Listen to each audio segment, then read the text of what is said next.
Halo warga Munko, balik lagi sama aku di sini. Pernah nggak sih kalian ngebayangin gimana rasanya kalau tiba-tiba bisa ngelihat masa depan khusus buat hal-hal yang berbau duit? Bayangin, kalian tahu koin apa yang bakal naik atau perusahaan mana yang bakal bangkrut sebelum kejadian. Pasti auto kaya raya kan? Nah, di video kali ini kita bakal bahas manhwa seru berjudul The Investor Who Sees the Future. Yuk, langsung aja kita masuk ke ceritanya. Cerita kita bermula dengan sebuah eksperimen sosial di jalanan. Seorang reporter bertanya ke orang-orang lewat, apa yang akan kalian lakukan kalau tiba-tiba dapat uang 100 juta won? Jawabannya standar banget. Ada yang bilang buat beli rumah jelas nggak cukup. Ada yang mau beli mobil atau sekedar ditabung. Intinya, uang segitu belum cukup buat bikin hidup berubah total. Tapi, suasana langsung berubah drastis saat reporter mengganti pertanyaannya. Apa yang akan Anda lakukan jika menjadi orang terkaya di dunia? Kamera pun berpindah menyorot sosok pria muda, tampan, dan karismatik yang sedang duduk di sebuah acara talk show eksklusif. Dia adalah Kang Jin Ho, orang Korea pertama sekaligus termuda yang berhasil menjadi orang terkaya di dunia. Sang pembawa acara bertanya dengan penasaran, apa rahasia Anda? Bahkan ada rumor kalau Anda punya kekuatan super bisa melihat masa depan. Mendengar itu, Jin Ho cuma ketawa kecil. Dia bilang, mana mungkin ada hal kayak gitu. Tapi, tepat saat dia menyangkal, matanya menangkap sesuatu yang aneh. Di belakang kerumunan kru TV, dia melihat aura hijau yang membentuk sosok elang emas raksasa yang bersinar terang. Elang itu menatapnya tajam. Jin Ho sempat kaget setengah mati, tapi dengan cepat dia menguasai diri dan berkata ke kamera, aku ini hanyalah investor biasa yang beruntung. Seketika itu juga, Jin Ho terbangun dengan napas mos-mosan. Ternyata semua kemewahan tadi cuma mimpi. Kenyataan langsung menamparnya balik. Jin Ho yang asli adalah seorang pemuda 23 tahun, mantan sersan yang baru aja kelar wajib militer, dan sekarang statusnya pengangguran. Dia duduk bengong di kamar kos semi bawah tanahnya yang sempit dan lembab. Nasibnya benar-benar berubah. Dulu, ayahnya adalah pengusaha sukses dan ibunya hidup nyaman bak bunga di dalam rumah kaca. Tapi sekarang, ayahnya udah nggak ada, dan ibunya yang lembut itu harus kerja serabutan demi menghidupi mereka. Karena suntuk, Jin Ho pun main ke kamar tetangga sekaligus teman masa kecilnya, Takyu. Si Takyu ini wibu akut, kamarnya penuh sama figur anime mahal. Sambil minum bir murah, Jin Ho curhat kalau dia mau nunda kuliah dan buka les privat aja biar bisa bantu ibunya. Di tengah obrolan santai itu, Takyu tiba-tiba nyeletuk. Ingat nggak aku pernah dapat koin kripto gara-gara jual item game di Lutnia? Jin Ho ingat banget. Dulu, Takyu punya koin namanya Bent Coin, BNT. Tapi dia lupa password dompet digitalnya dan sempet nangis guling-guling karena ngerasa hidupnya hancur. Dan coba tebak? Takyu baru aja nemu passwordnya. Iseng-iseng, Takyu ngecek harga koin itu sekarang. Awalnya dia kira harganya masih recehan. Tapi begitu lihat layar HP, mata mereka berdua mau copot. Harga satu band koin sekarang tembus $1.120 Amerika Serikat. Dan si Takyu punya 11.000 koin. Jin Ho langsung ngehitung cepet di otaknya. Kalau dikursin ke won, total aset si wibu ini sekarang sekitar 16,3 miliar won. Gila nggak tuh? Dari pengangguran pecinta anime, mendadak jadi miliarder dalam hitungan detik. Jin Ho yang masih syok bercanda minta pinjam 100 juta. Tapi Takyu yang masih gemeteran nolak. Bilang kalau uangnya udah dia taruh di exchange bernama Mountain Hill dan grafitnya lagi naik terus. Nah, disinilah keanehan itu terjadi lagi. Pas Takyu lagi sombong-sombongnya pamer saldo, pandangan Jin Ho tiba-tiba kabur. Dia melihat lagi sosok elang emas dari mimpinya muncul di kamar itu. Elang itu terbang ganas, menyambar tulisan Mountain Hill yang melayang di udara, mencabik-cabiknya sampai hancur lebur. Dan setelah tulisan itu hancur, muncul satu kata yang bikin bulu kuduk berdiri. Bangkrut. Jin Ho langsung sadar, ini bukan halusinasi biasa. Firasatnya bilang bahaya besar lagi ngintip. Tanpa basa-basi, dia langsung nyekek leher baju Takyu dan teriak, "Jual semua BNT yang lu punya di sana, sekarang juga!" Takyu jelas bingung. "Hah? Ngapain woi? Grafiknya lagi ijo royo-royo." Tapi ngelihat muka Jinho yang pucat dan matanya yang melotot serius banget, nyali Takyu ciut juga. Akhirnya dengan berat hati, Takyu nurut. Dia ngejual semua asetnya dan mindahin duitnya ke rekening dolar. Gak lama setelah Takyu mencet tombol jual, tiba-tiba dia teriak, "Woi lah, apa-apaan nih?" Jinho panik. "Kenapa?" Ternyata server Mountain Hill tiba-tiba down total. Takyu masih positive thinking kalau itu cuma maintenance. Tapi Jinho udah keringet dingin. Dan bener aja, pas servernya nyala lagi, saldo semua user di Mountain Hill lenyap. 0 besar. Berita langsung meledak di mana-mana. Mountain Hill bangkrut mendadak dan uang nasabah hilang tak bersisa.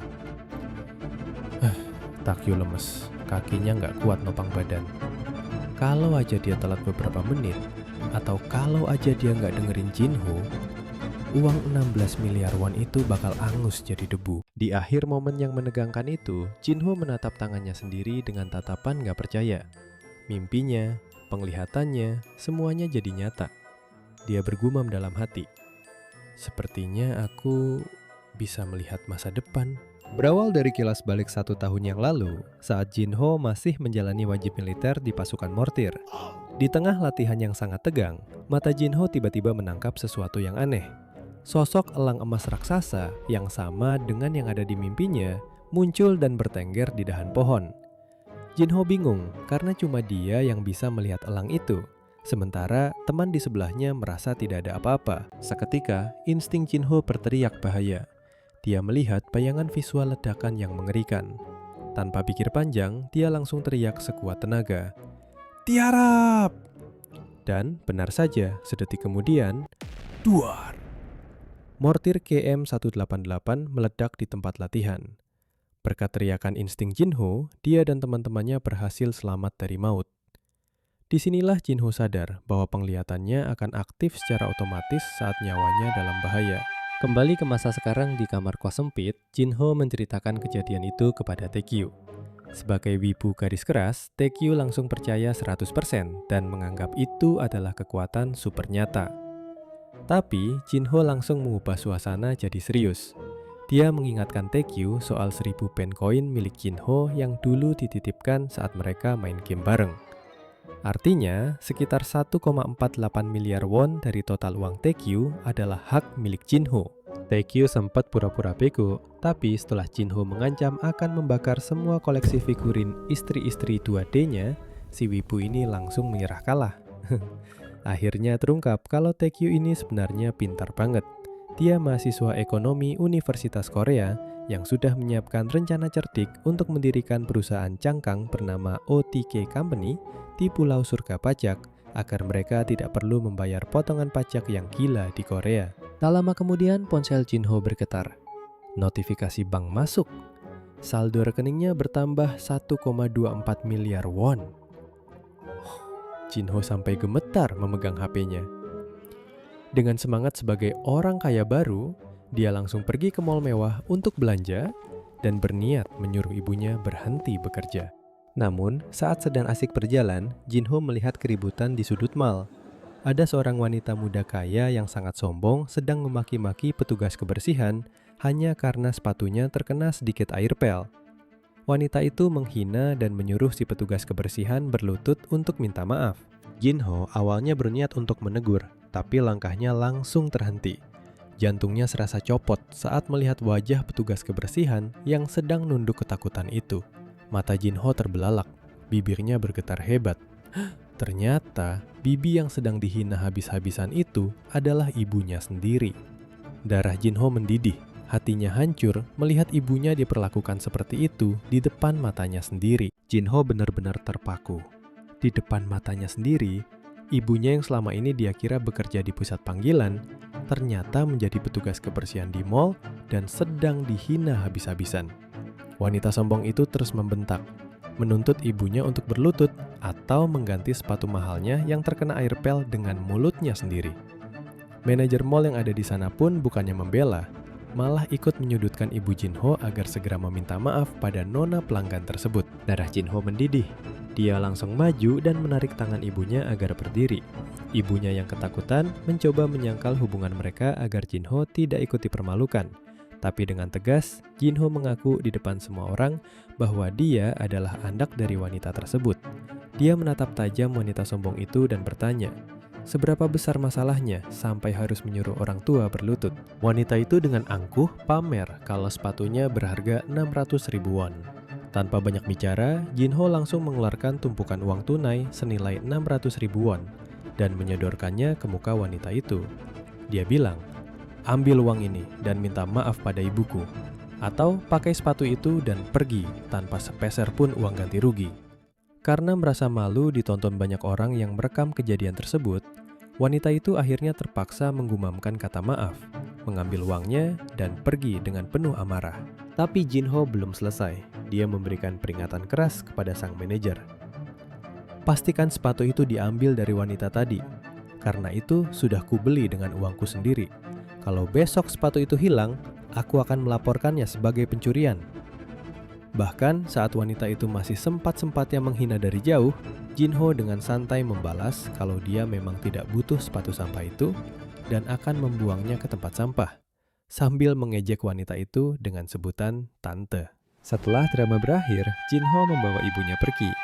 Di pinggir jalan, Jinho memeluk ibunya dengan erat, menyadari betapa kurusnya sang ibu karena selama ini terlalu keras bekerja. Dia berjanji, mulai sekarang ibuku tidak perlu lagi menerima perlakuan seperti itu, karena Jinho yang akan mengurus semuanya. Mereka kemudian makan malam mewah bersama di sebuah restoran BBQ. Meskipun ibunya masih bingung dari mana Jinho dapat uang sebanyak itu, Jinho menenangkan ibunya dan memintanya fokus untuk kembali kuliah atau pindah ke rumah yang lebih baik. Namun, suasana tenang itu tiba-tiba pecah saat Jinho menerima telepon darurat dari Oh Taekyu. Dengan suara gemetar, Taekyu berteriak, "Darurat, dia muncul! Kakakku sudah tiba di Korea!"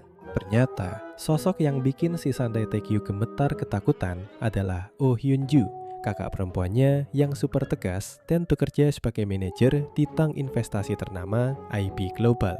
Mereka bertemu di Hotel Namsan Ceylon, tempat tim audit Hyunju menginap selama di Korea. Jinho benar-benar dibuat malu karena Taekyu membawa mobil Itasha penuh gambar karakter anime tepat ke depan pintu hotel mewah tersebut. Jinho bahkan mengomel, "Jangan tarik aku ke duniamu, dasar otaku," yang dibalas santai oleh Taekyu kalau Jinho sudah terlambat 3 menit. Sambil menikmati kopi, Hyunju menunjukkan otoritasnya dengan menawarkan Jinho untuk bergabung di Golden Gate, cabang bank investasi di Gangnam setelah lulus nanti. Suasana berubah serius saat Hyunju bertanya, "Oh, Taekyu, bagaimana dengan Mountain Hill? Mereka mengajukan kebangkrutan, apa kau baik-baik saja?" Dengan bangga, Taekyu menjawab bahwa dia sudah menjual semuanya sebelum itu terjadi. Hyunju sempat terbelalak tidak percaya, namun Taekyu menjelaskan bahwa dana sebesar $1.190.000, sekitar 13-16 miliar won, sudah aman di rekening perusahaan mereka, OTK Company.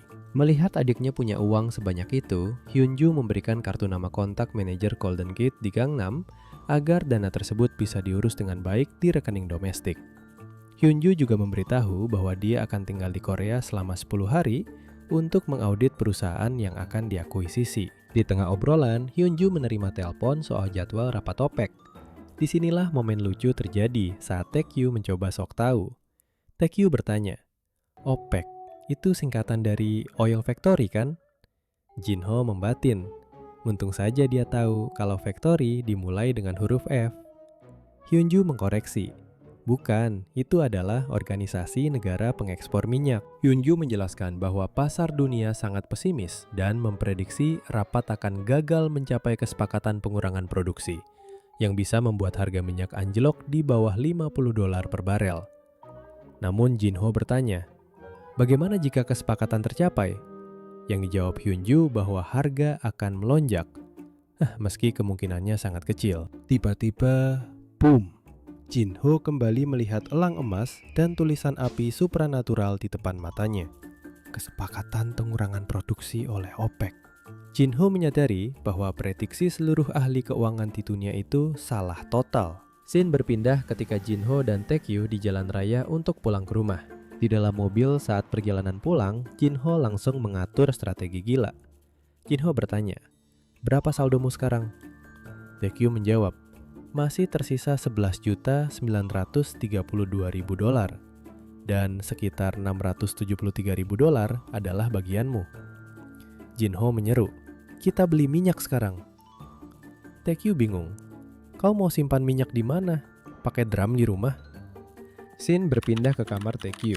Jinho menjelaskan bahwa mereka akan bermain di NYMEX, New York Mercantile Exchange. Jinho awalnya sangat ragu karena menganggap ini bukan prediksi yang pasti. Bahkan mereka sempat berdebat soal jumlah taruhan antara 300.000 hingga $1 juta. Akhirnya, mereka setuju untuk menginvestasikan dana gabungan total sebesar $3,3 juta untuk bertaruh pada kenaikan harga minyak. Jinho mengepalkan tangan dengan tekad kuat setelah menekan tombol beli. Jinho menyadari ini adalah tindakan gila karena ia bertaruh berdasarkan informasi yang tidak jelas dan tidak pasti bagi orang lain. Namun, ia memilih untuk percaya pada penglihatannya. Cerita berlanjut memperlihatkan Jinho dan ibunya yang akhirnya berhasil pindah ke tempat tinggal baru. Untungnya, mereka mendapatkan apartemen 2 kamar dengan uang deposit sekitar 120 juta won. Meski bangunannya terlihat agak tua dari luar, bagian dalamnya ternyata sangat rapi karena wallpaper dan lantainya baru saja diganti.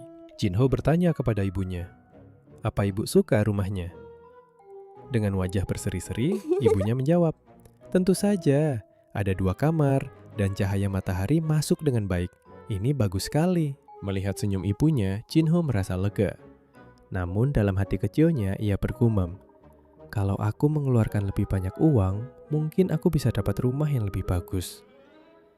Tapi syukurlah kalau ibu menyukainya. Saat sedang membereskan barang-barang pindahan, suasana mendadak menjadi sendu. Jinho melihat ibunya sedang memegang sebuah kotak tua dengan tatapan rindu. Di dalamnya terdapat foto kenangan masa lalu saat ayah Jinho masih hidup. Jinho teringat bahwa impian lama ibunya adalah memiliki rumah sendiri. Dulu, ayahnya bekerja keras membeli tanah dan membangun rumah demi mewujudkan mimpi itu, tempat di mana Jinho lahir dan tumbuh besar. Jinho mendekat dan berkata pelan, "Ibu sering teringat ayah ya." Ibunya tersenyum pahit. Tentu saja, dia begitu banyak menderita sebelum pergi. Kalau saja dia masih hidup, dia pasti akan melihat hari-hari indah seperti ini. Momen itu membuat tekad Jinho semakin kuat. Ia tak mau membiarkan ibunya hidup susah lagi. Tanpa pikir panjang, Jinho memutuskan untuk merombak isi rumah. Mesin cuci, kulkas, meja makan, tempat tidur. Sepertinya semuanya harus dibeli baru, pikirnya. Tak hanya itu, Jinho menghampiri ibunya yang sedang sibuk dan langsung memintanya berhenti bekerja. "Ibu, istirahat saja dulu sementara dari pekerjaan ibu." Ibunya sempat menolak. Badan ibu masih sehat, masa disuruh diam di rumah? Tapi Jinho menawar. "Kalau begitu, gimana coba istirahat 3 bulan saja dulu, Akhirnya ibunya pun setuju. Kejutan dari Jinho belum berakhir. Ia menyodorkan sebuah kartu bank dan berkata, "Dan di rekening ini, aku sudah memasukkan sekitar 100 juta won. Jadi kalau ada yang ibu butuhkan, belilah pakai uang itu." Ibunya sontak kaget bukan main. "Ya ampun, 100 juta? Jinho, kau tiba-tiba dapat uang banyak, terus langsung bagi-bagi ke orang lain gitu? Emang sejak kapan ibu itu orang lain?" Ibunya malah khawatir dan menyuruh Jinho menyimpan uang itu untuk biaya pernikahan nanti. Tapi dengan santai Jinho menjawab, "Anggap saja ini sebagai titipan dariku untuk ibu." Setelah perdebatan kecil itu, Jinho kembali ke kamarnya untuk menghitung sisa asetnya. Setelah memberikan 100 juta won ke ibunya dan membayar deposit sewa, masih ada 275 juta won di rekeningnya. Dari jumlah itu, sekitar 100 juta akan digunakan untuk bayar pajak. Tapi aku masih harus menerima 740 juta won dari bagian Taekyu, gumam Jinho. Ia merebahkan diri sambil menatap langit-langit, masih tak percaya bahwa uang bisa didapat semudah ini. Apa uang memang benar-benar bisa didapat dengan mudah seperti ini? Tak lama kemudian, bel pintu berbunyi. "Aku datang, Ibu." Ternyata yang datang adalah Oh Taekyu. Dia datang untuk merayakan kepindahan Jinho. Tapi lihat apa yang dia bawa. Cuma sekantong tisu gulung. Jinho langsung protes. "Padahal kau punya banyak uang, masa hadiah pindahanmu cuma tisu?" Dengan wajah polos, Taekyu menjawab sambil makan jajangmyeon. "Terus aku harus bawa apa? Kulkas, mesin cuci." Di tengah obrolan makan siang itu, Taekyu tiba-tiba membahas topik serius. "Tadi aku baca berita, katanya Mountain Hill bangkrut sepenuhnya," ucap Taekyu. Benar saja, berita di mana-mana meledak. Bursa kripto terbesar di dunia itu mengalami kerugian hingga 1 triliun won akibat peretasan. Dan kini masuk proses kebangkrutan. Taekyu bertanya dengan cemas. "Jadi bagaimana nasib para investor koin ban? Apa masih ada harapan?" Jinho menjelaskan dengan tenang. Jika kejadian serupa terjadi di bank, pemerintah pasti turun tangan. Namun karena koin ban tidak dikelola pihak manapun, tidak ada lembaga yang bisa memberikan ganti rugi. Mendengar penjelasan itu, Taekyu menatap Jinho dengan tatapan takjub. "Tapi kau benar-benar luar biasa ya. Kau bisa memprediksi kebangkrutan Mountain Hill." Jinho mencoba merendah. "Mungkin itu cuma kebetulan doang." Tapi Taekyu langsung nyela dengan semangat berapi-api. "Tidak, di dunia ini nggak ada yang terjadi secara kebetulan. Menurutku, itu pasti kekuatan super yang terpendam, Oracle Eye." Jinho cuma bisa menatap datar temannya yang heboh sendiri. "Keren kan?" tanya Taekyu. Enggak keren," jawab Jinho singkat. Taekyu bahkan bersikeras akan memanggil Jinho dengan sebutan Oracle Eye mulai sekarang. Namun, fokus Jinho sebenarnya tertuju pada satu hal lain, rapat OPEC. Jika tebakannya kali ini benar, barulah dia akan mengakui kemampuannya. Keesokan harinya, ketegangan mulai terasa.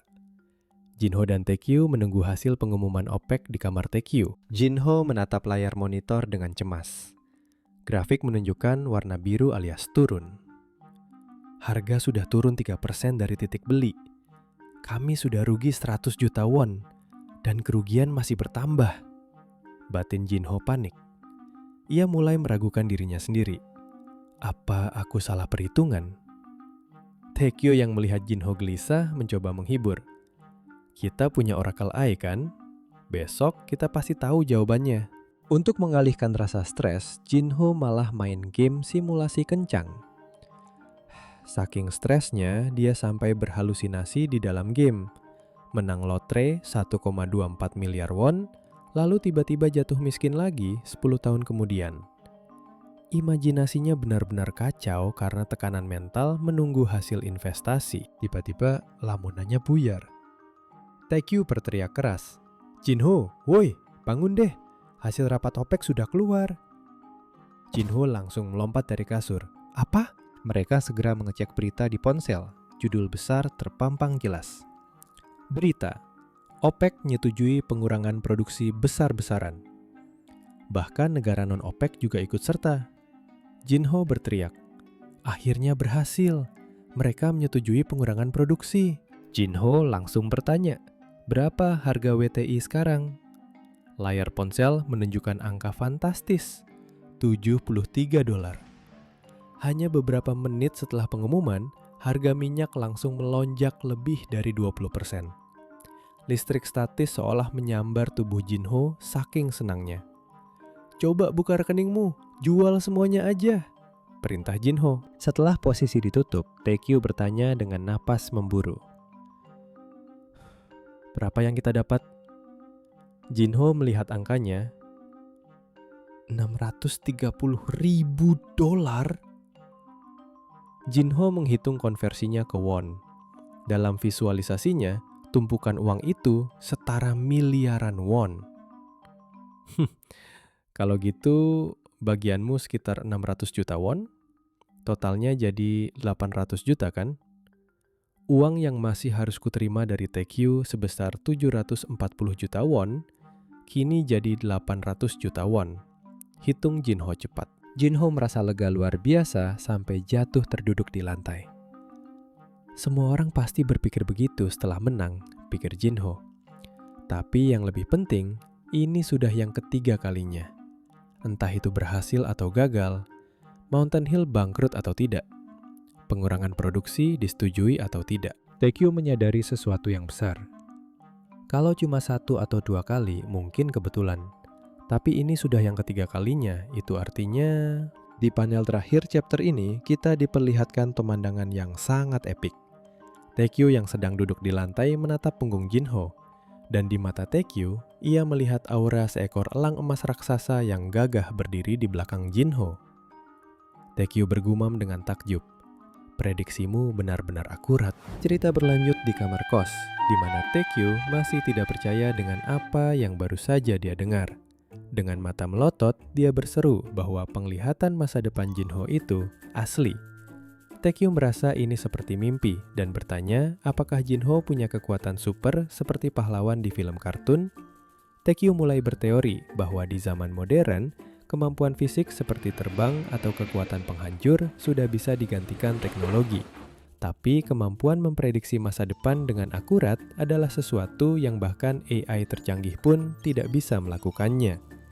Bagi Taekyo, kemampuan Jinho adalah kekuatan yang benar-benar luar biasa di dunia nyata. Jinho kemudian menjelaskan asal-usul kekuatannya yang bangkit saat situasi genting dalam insiden ledakan mortar di militer, sebuah fenomena yang ia sebut sebagai awakening. Jinho mengaku sempat menggunakan kekuatan ini untuk mencari uang di kasino. Namun setelah itu, penglihatannya menghilang sehingga ia mengira itu hanya halusinasi. Namun, kemampuan itu muncul kembali saat membahas Bitcoin dan pertemuan OPEC. Jinho menyadari satu pola penting. Kekuatannya selalu berhubungan dengan dunia finansial. Bahkan insiden ledakan di militer pun terkait dengan ekonomi, karena perusahaan yang menyuplai senjata cacat tersebut sahamnya langsung anjlok. Semua penglihatannya selalu bermuara pada uang. Mendengar hal itu, mata Taekyo langsung berbinar-binar dan dia langsung mendapat ide gila untuk mencari keuntungan dengan kekuatan tersebut. Dia menawarkan kerjasama investasi dengan pembagian hasil 50-50. Jinho sempat ragu dan takut jika prediksinya meleset mereka bisa rugi miliaran. Namun Taekyo dengan sangat percaya diri memamerkan modalnya yang luar biasa, yaitu 13 miliar won. Taekyo mengajak Jinho menggabungkan kekuatan super dan modal besar miliknya. Akhirnya Jinho pun setuju dan mereka resmi menjadi duet investor. Di tengah semangat Taekyo yang menggebu-gebu, ponsel Jinho berdering. Ternyata itu telepon dari Minyoung, senior kampusnya, yang mengajak minum bareng di Hongdae untuk merayakan kepulangan Jinho dari wajib militer. Jinho langsung bersiap pergi dan meninggalkan Taekyo yang masih ingin bicara. Di sebuah bar di Hongdae, Jinho bertemu dengan rekan-rekan seniornya, termasuk Hwang Jihye dan Shin Yuri. Mereka mengobrol santai soal dunia kerja, restrukturisasi perusahaan sekuritas, hingga maraknya sektor M dan A belakangan ini. Pembicaraan mereka yang serius tentang persaingan investor di pasar global tiba-tiba terhenti saat seseorang datang. Sosok wanita cantik berambut panjang muncul dan menyapa mereka. Jinho kaget bukan main, karena wanita itu adalah Yoon Sun-ah, mantan pacarnya. Pertemuan yang tidak terduga ini membuat suasana menjadi sangat canggung bagi Jinho, yang baru saja berniat memulai hidup barunya sebagai investor sukses. Cerita berlanjut di sebuah kafe bernama Max Coffee. Kang Jinho terlihat duduk berhadapan dengan seorang wanita, yang ternyata adalah Son-ah, mantan kekasihnya. Suasana di antara mereka terasa sedikit canggung saat Son-ah memecah keheningan dengan berkata, "Tak terasa sudah 2 tahun ya." Jinho hanya menjawab singkat, "Ya, begitulah." Son-ah kemudian bertanya basa-basi tentang kabar Jinho selama wajib militer, yang dijawab Jinho bahwa ia baik-baik saja. Namun, pertanyaan Jinho selanjutnya langsung menohok ke inti permasalahan. "Lalu, bagaimana hubunganmu dengannya?" Son-ah tersenyum tipis dan menjawab bahwa hubungannya baik-baik saja. Dalam hatinya, Jinho teringat jelas siapa orang itu. Dia adalah Go Jun-jung, seorang senior yang hanya muncul di kampus saat festival tahunan. Bukan mahasiswa biasa, dia adalah anak ketiga dari pemilik GH Construction, seorang keturunan konglomerat. Jinho tahu bahwa Son Ah mulai berpacaran dengan pria kaya itu tak lama setelah Jinho masuk wajib militer. Kembali ke masa kini, Son Ah menatap Jinho dengan pandangan menilai. Kau sudah berubah, padahal aku rasa kamu dulu itu lebih sederhana. Dengan nada dingin, Jinho membalas. Yah, setiap orang pasti berubah. Son Ah mencoba mencairkan suasana dengan meminta maaf karena dulu ia yang memutuskan hubungan secara tiba-tiba saat Jinho sedang di masa sulit. Namun, Son Ah menyela dengan pengakuan yang mengejutkan. Jinho, aku dulu benar-benar menyukaimu. Jinho mengernyitkan dahi, bingung dengan arah pembicaraan ini. Son Ah melanjutkan, memang terdengar aneh bagimu, tapi kenyataannya begitu. Karena aku merasa kamu berbeda dari semua orang yang pernah aku temui. Aku selalu merasa nyaman di dekatmu. Dan itulah alasanku menyukaimu. Mendengar itu, Jinho bertanya dengan heran. Kalau begitu, kenapa kau malah minta putus waktu itu? Jawaban Son Ah begitu jujur namun menyakitkan.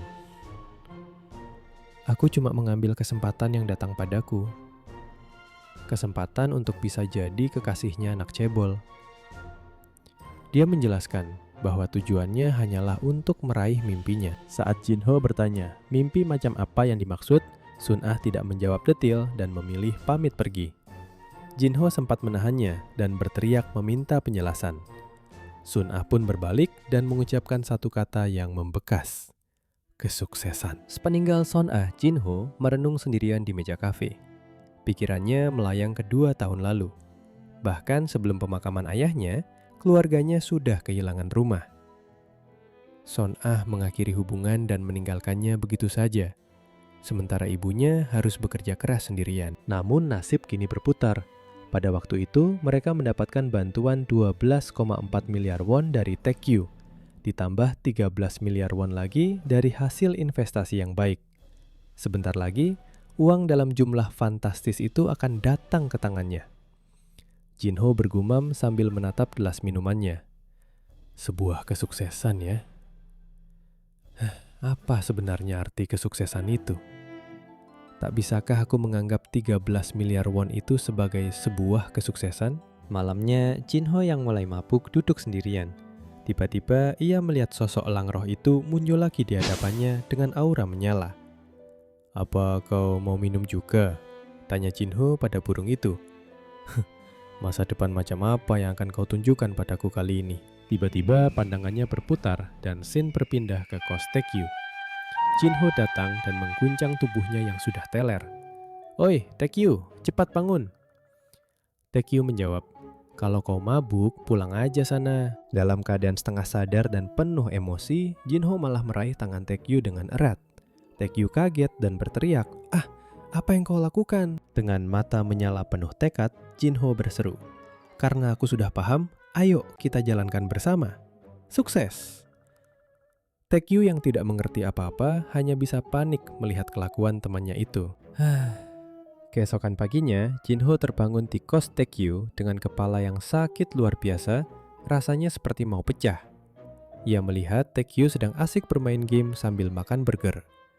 Taekyu dengan santai berkata, aku sudah pesan burger buat ngilangin mabukmu. Jinho yang lupa total kejadian semalam bertanya apa yang terjadi. Taekyu pun mengingatkan tentang jabat tangan perjanjian yang Jinho lakukan saat mabuk, di mana Jinho mengajaknya menjalankan bisnis bersama. Jinho awalnya ragu karena pengalamannya di klub investasi dulu sangat buruk, di mana ia kehilangan uang dengan return minus 50%. Tapi Taekyu dengan santai mengungkapkan saldo rekeningnya sekarang. Kira-kira $1.225.000. Jadi sekitar 13,8 miliar won. Jinho terbelalak. Dengan modal 10 miliar won, hanya dengan keuntungan 1% saja mereka bisa dapat 100 juta. Jika Taekyu berinvestasi, ia bisa untung besar. Namun, risikonya juga lebih besar. Mereka pun mulai membahas strategi. Jinho menjelaskan bahwa untuk berinvestasi, ia harus melakukan prediksi terlebih dahulu. Namun, kekuatannya tidak muncul sembarangan. Harus ada tanda seperti elang atau asap. Jinho menyadari bahwa kemampuannya aktif secara otomatis setiap kali ia menemukan sebuah informasi yang sangat spesifik. Jinho pun mulai melakukan riset. Ia membaca semua artikel perekonomian terbaru. Saat ia memeriksa saham sambil membaca berita, penglihatannya berubah. Ia bisa melihat panah visual. Panah merah naik untuk perusahaan bagus, dan panah biru turun untuk perusahaan yang akan anjlok. Kelihatannya aku perlu informasi yang hanya diketahui olehku, seperti Mountain Hill dan OPEC, gumamnya. Akhirnya mereka sepakat membuat kontrak tertulis. Keuntungannya akan dibagi 50/50. Taekyu menandatangani kertas itu sambil berkata, "Karena kakakku bilang, semakin dekat kau dengan seseorang, semakin harus kau melakukan kontrak ini. Lagi pula, kalau aku bukan orang yang bisa dipercaya, mana mungkin kau mau meminjamiku 500 juta won." Setelah kontrak selesai, Taekyu pamit keluar sebentar untuk membeli kopi. Tiba-tiba, ponsel Jinho yang tertinggal di meja berdering dari nomor tak dikenal. Jinho sempat curiga itu penipuan, namun akhirnya mengangkatnya. "Halo? Apa benar ini nomornya Kang Jinho?" Suara seorang wanita terdengar. "Benar, tapi ini siapa ya?" tanya Jinho. "Oh, ini aku, Shin Yuri. Kamu ingat kan?" Jinho terkejut bukan main. "Shin Yuri? Anak tahun pertama yang berambut blonde itu? Kacis populer di kampusnya." "Ah, iya, aku ingat. Tapi kamu ada urusan apa sampai menghubungiku seperti ini?" tanyanya heran. Di ujung telepon, Shin Yuri tampak tersipu malu sebelum menyampaikan maksudnya. "Kalau kamu punya waktu, bisakah kita minum kopi bersama?" Jinho pun terdiam, bingung dengan ajakan tiba-tiba dari primadona kampus tersebut. Tunggu kelanjutannya hanya di channel Munko. Jangan lupa klik like, share, dan nyalakan loncengnya supaya nggak ketinggalan update komik The Investor Who Sees the Future. See you in the next chapter.